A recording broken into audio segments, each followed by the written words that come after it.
எல்லாரும் வணக்கம். தளபதியை 10,000 பேர் தெரிஞ்சுக்குன்னா என்ன ஒரு 100 பேருக்கா தெரியும். ஓகேவா? அது அவரோட உழைப்புனா இது என்னோட உழைப்பு. சரிதான், ஓகே தான், நல்ல விஷயம் தான், வச்சுக்கிடுங்க. யார் வேண்டாம்னா, அதாவது தளபதி விஜய் அவர்களும் புஷியானந்த் அவர்களும் பண்ணதுலேயே ரொம்ப நல்ல விஷயம் இதுதான்.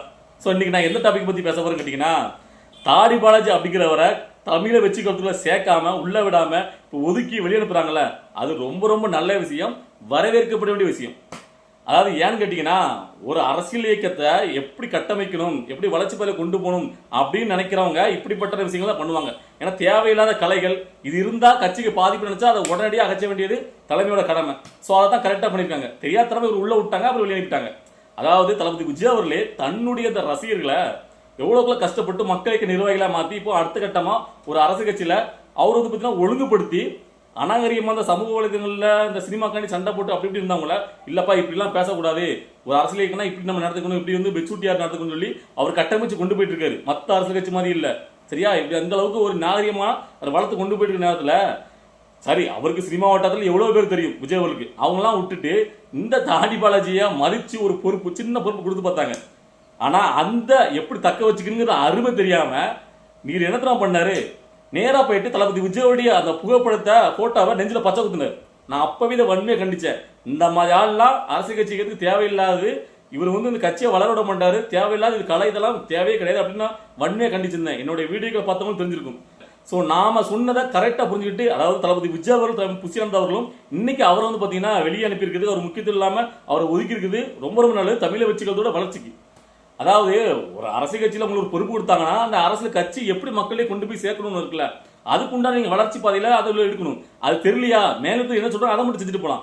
அதை விட்டுட்டு இவங்க என்ன நினைச்சுக்கிட்டாருன்னா, அதாவது தளபதி விஜயோட போட்டோவை நம்ம நெஞ்சில பச்சை குத்துனோடனே தளபதி விஜய் அப்படியே நம்மள உச்சி முழுந்து அப்படி பாராட்டி நம்மளை வந்து அப்படியே மேலே மேலே பொறுப்பு கொடுத்து வளர்த்து விடுவாருன்னு. அது கோமாளித்தனம். சரியா? இதெல்லாம் வந்துட்டு ஆக்கப்பூர்வமே கிடையாது. இதெல்லாம் வந்து என்கரேஜ் பண்ணாங்கன்னா திரும்ப திரும்ப இங்க உள்ள எல்லா தோழர்களுக்கு என்ன தோணும், அப்ப தளபதி விஜய் போட்டோ நம்மளும் பச்சை குத்தணும், நம்மளும் அவருக்கான இதா பண்ணணும். என்னன்னு கேட்கிற, இதெல்லாம் ஒரு அடிமைத்தனம். யாரா வேணா இருக்கட்டும், தளபதி விஜய் உள்ள யாரா வேணா இருக்கட்டும், எவருடைய போட்டோக்களையும் ஒரு சக மனுஷனுடைய போட்டோவை நம்ம நெஞ்சில இன்னொரு மனுஷன் பச்சை குத்துறது சரியானதே இருக்காது. ஸோ அதெல்லாம் பார்த்தீங்கன்னா எப்படி தெரியுமா, ஒரு வந்து பார்த்தீங்கன்னா ஒரு போட்டோ இருக்குல்ல, நீங்க வந்து பார்த்தீங்கன்னா ரசிகர்கள் ஹீரோக்களுடைய போட்டோக்களுக்கு பாலாபிஷேகம் பண்றாங்கல்ல, அது எவ்வளவுக்குள்ள பெரிய முட்டாள்தனமோ அதே மாதிரி முட்டாள்தனம் இது. ஸோ இதனாலேயே இந்த தாடி பாலச்சலாம் இந்த கட்சிக்கு லாய்க்கு கிடையாது. அதாவது கட்சி வந்து வளர்ச்சி பேல கொண்டு போனா இந்த மாதிரி கேலி குத்தாக்குனா எதிரி கட்சிகள்லாம் தமிழை வச்சுக்கிறத நக்கல் நையாண்டி பண்றதுக்கு ஏதுவா இவரை எடுத்து கொடுக்குற மாதிரி இருக்கு. அதாவது நீங்க என்ன கன்வே பண்றீங்க இங்க இருக்கக்கூடிய எல்லா தோழர்களுக்கும் இப்படிதான். அதாவது இப்ப நெஞ்சில அவர் போட்டா பச்சை குத்துனா உங்களை எல்லாரும் வச்சுக்கணுமா? சோ இதனாலேயே இந்த மாதிரி ஆட்கள் தேவை கிடையாது. அவர் வந்து கட்சிக்குள்ள ஒரு கூப்பிட்டாங்கல்ல, அன்னைக்கு நீங்க பாத்திருப்பீங்க, அப்படியே உள்ள வந்து எடுத்த உடனே அவருடைய புஷியானந்த் காலில் விழுந்தாரு. நல்லா பாத்திருப்பீங்க. இன்னைக்கு என்ன பேசுற அந்த மனுஷன் கேட்டீங்கன்னா, இன்னைக்கு அவர் வந்து உள்ள உடனே அனுமதிக்கலையா, அது காரணம் புஷியானந்த் வரலாம். அவர் தலைவரை பார்க்காம தடுக்கிறாராம். அதாவது ஒரு பொதுச் செயலாளர்ங்கிறவர் தலைவருக்கும் தோழருக்கும் இடையே பாலமா இருக்கணும், ப்ராப்ளமா இருக்கக்கூடாது. அவர் எப்படி இருக்கணுமோ அப்படிதான் இருக்காரு. அவர் பண்றது நல்ல விஷயம் தான், நிறைய விஷயங்கள்ல இந்த மாதிரி முட்டாத்தனமா கோமலத்தனமா பண்ற விஷயத்தெல்லாம் அவர் கன்வே பண்ணிட்டு அவருக்கு இது கொண்டு போகணுமா கேட்கிறேன். ஸோ இதை பார்த்த உடனே தளபதி விஜய் புரிஞ்சு போச்சு, சரி இவன் இன்னுமே பார்த்தீங்கன்னா சினிமா அந்த காமெடியா தான் இருந்துட்டு இருக்கு, இது வேலைக்காகாது, இவெல்லாம் கட்சிகள் விட்டா கட்சியை சின்ன மண்ணமாக்கிறோம், கேள்வி கொடுத்து இந்த மாதிரி ஆக்கலாம் முதல்ல வெளியேறும் சொல்லி அவர் முக்கியமா பிளான் பண்ணி வெளியேறிட்டார். இது வந்து புஷியானந்த் சொல்ல தளபதி விஜய் புரிஞ்சுக்கிட்டு தான் தவிர்த்தது, உள்ள விடல. அதுக்கப்புறம் வந்தார், வந்து 100 நாள் பார்த்தீங்கன்னா அவரை பார்க்கணும், உள்ள விடலையா, திரும்ப வெளியில வரும்போது கார் கிட்ட வச்சு பார்த்து ஒரு வளையத்தை எழுந்திருக்காரு, காப்பு. அந்த காப்பை வந்து கையில போடணும் அப்படின்னு. அவர் இதெல்லாம் அனுபவிப்பாரா, இல்லப்ப நீயே போட்டுக்க அப்படின்ட்டு எதுக்குன்னு கேட்கிற. ஸோ இந்த மாதிரிலாம் அனுபவிச்சா ஆளாளுக்கு வந்துருவாங்க. அவருக்கு லட்சம் கோடிக்கணக்கான ரசிகர்கள் ஒவ்வொருத்தரும் ஒவ்வொரு தூக்கிட்டு வருவாங்க. தலைவா என்னுடைய விசுவாசம் தாங்க, விசுவாசத்தை எப்படி காட்டணும், ஒரு கட்சியோட தலைவராக இருக்காரு, அவர் கட்சி புதுசாக ஆரம்பிச்சிருக்கு, எவ்வளவு எதிரிகள் இருக்காங்க அவருக்கு, அதெல்லாம் எதிரிகள் இவரை கேவலப்படுத்தும் போது எதிர்த்து நிக்கணும், ஒரு விசுவாசத்தை காட்டு. கட்சியோட பொறுப்பு கொடுத்தாருல இந்த தலைவர், எப்படிப்பட்ட அவருடைய நல்ல விஷயங்களை எடுத்து முன்னாடி வை, அவர் இதெல்லாம் பண்ணிருக்காரு, நீ இதுக்கெல்லாம் லாய்க்கு இருக்கேன்னு எடுத்து கேள்வி கேட்கணும். அப்படி ஒரு கேள்வி கேட்க துணிவில்லை. விசுவாசத்தை அப்படி கட்டு, அவரு இவ்வளவு மக்களுக்கு இவ்வளவு நல்லது பண்ணிருக்காருப்பா, இதெல்லாம் பண்ணாரு, அதை பண்ணிருக்காரு, இதை பண்ணிருக்காரு எடுத்து லிஸ்ட் வைக்கணும், எப்படி பேசணும். அவங்களை விமர்சனம் பண்ணும்போது பொத்தி பாம்பா அடங்கிட்டு அதை அப்படி கேட்டுக்கிட்டு அதுக்கப்புறம் வந்து பார்த்தீங்கன்னா நெஞ்சில பச்சை குத்துறாங்க, என்னத்தை போட்டு சொல்ல. ஸோ இந்த தாடி பாலாஜி எல்லாம் இந்த கட்சிக்கு தேவையில்லாத அவர் வெளியேறது ரொம்ப நல்ல விஷயம். இதுக்கு ஏன் இன்னைக்கு எடுத்து பேசியிருக்காங்கன்னா, அவர் மீடியா சேனலில் உட்காந்துக்கிட்டு அதாவது பார்த்தீங்கன்னா அந்த பொதுச்செயலாளர் தவறா சித்தரிக்கிற மாதிரி பேசிட்டு இருக்காரு. அந்த மனுஷன் நல்லா தான் இருக்காரு. ஏன்னா அவர்கிட்ட இருந்த ஒரே ஒரு குறையே கேட்டீங்கன்னா, அவர் வந்து சரியா பேச மாட்டேங்குது வெளியில. அதாவது எப்படி ஒரு கன்வே பண்றதுல ஒரு பொதுச் செயலாளர் அப்படிங்கிறதுக்கு ஏத்த மாதிரி இல்ல, கொஞ்சம் இதா இருக்காரு. இப்படி இருந்தா எப்படி கட்சிக்கு பலமா இருக்கும். ஏன்னா மற்ற கட்சிகள்லாம் பொதுச் செயலாளர் எப்படி கூட இருக்காரு, அப்படி விஸ்வரூபம் எடுத்து ஒரு பொதுச்செயலாளர் அந்த பதவிக்கு ஏற்ற மாதிரி இருக்காங்க. இவர் வந்து பார்த்தீங்கன்னா திறம்பட ஒரு மாவட்டியே ஒற்றாளாக இருந்து நடத்துறாரு, எல்லாம் பண்றாரு. ஆனா இனிமே கட்சியில் உள்ள ஒரு பொதுச்செயலாளர் மாதிரி அவர் அங்கீகரிக்க முடியல அப்படின்னு நினைச்சிட்டு இருந்தா நானே நிறைய பேசியிருக்கேன் என்னுடைய முன்னாடி வீடியோக்கள்ல. ஆனா லேட்டஸ்ட் நடந்துச்சு இல்ல பொதுக்குழு கூட்டம், அதுல அந்த மனுஷன் தன்னுடைய ஆதங்கம் தன்னுடைய மேல இருந்து எல்லாத்தையும் போட்டு உடச்சி ஓப்பனா பேசுறாரு. அதே தெரிஞ்சுட்டு அவர் ஏன் வந்து பேசாம இருக்காரு, தளபதி விஜயாவில் அவரை அடக்கி வச்சிருக்காரு. ஸோ இப்போ அவர் வெளியில பேச ஆரம்பிச்சிட்டாரு. ஓகேவா, ஏன்னா இங்க இருக்கிற தமிழ்நாட்டை நீங்க அரசியல் பண்ணணும்னு கேட்டீங்கன்னா ஓப்பனா சில விஷயங்கள சில பேர் வைக்கும் போது அதுக்கு எதிர்த்து பள்ளி கொடுத்தாங்கன்னு பேசி ஆகணும். ஏன்னா நிறைய இடங்களில் தளபதி விஜயாவிலே அண்ணாமலை அவர்கள் நக்கப்பட்டது கூட இந்த புசியானந்த் அவர்கள் பேசாம தவிர்த்துட்டு போனார். அதுக்கு பதிலடியே கொடுக்கல. அது எனக்கு வந்து ரொம்ப ஆதங்கமா இருந்துச்சு. எப்படி ஒரு தலைவரையே இவ்வளவு கேவலமா அண்ணாதிரியை விமர்சிக்கும் போது, அதாவது வேற ஒரு மூணாம் தர இந்த சிவாஜி கிருஷ்ணமூர்த்தி மாதிரி ஆளுகள் வந்து பேசினா அதுக்கு பதிலடி கொடுக்க வேண்டாம். ஆனா ஒரு கட்சியோட மாநில தலைவர் பேசும்போது அதுக்கு தக்க பதிலடியே இந்த புசியானந்த் கொடுத்துருக்கணும் அப்படி நானே கமெண்ட் பண்ணி நானே வீடியோ பேசினேன். ஆனா அவர் வந்து ஏன் பேசாம இருந்தாருன்னா தளபதி விஜயாவில் தான் அவர் வந்து அடக்கி வச்சிருக்காரு. ஆனா அதுக்கெல்லாம் பொதுக்குழுல அவர் சரியான பார்த்தீங்கன்னா ஒரு கட்சியோட பொதுச் செயலாளர் எப்படி பேசணுமோ அப்படி பேசிட்டாரு. ஸோ இதுக்கப்புறம் அவர் தன்னுடைய மாற்றிப்பார். ஏன்னா வந்து ஆரம்ப ஸ்டேஜ் தானே அவர் வந்து பார்த்தீங்கன்னா ஸோ இனிமேல் கரெக்டாக நடந்துக்குப்பாரு. மற்றபடியா அவர் வந்து பார்த்தீங்கன்னா தன்னிச்சையா எந்த ஒரு முடிவும் எடுக்க கிடையாது. தளபதி விஜய் அவர் என்ன சொல்றாரோ அதை அப்படியே செய்யறாரு.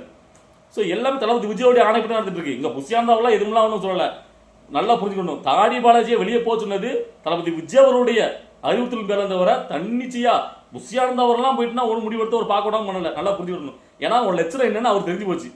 சரி திரும்பியும் கட்சியில் விட்டா கட்சியை வந்து பார்த்தா மற்றவங்க சிரிக்கிற மாதிரி கேலி குத்தா கூடாரமாக மாறிடும். இதெல்லாம் லாய்க்கு இல்லை, கட்சி அரசியலுக்குலாம் இந்த ஆள் லாய்க்கு கூடார மாட்டான்னு வெளியே தொடங்கிட்டாங்க.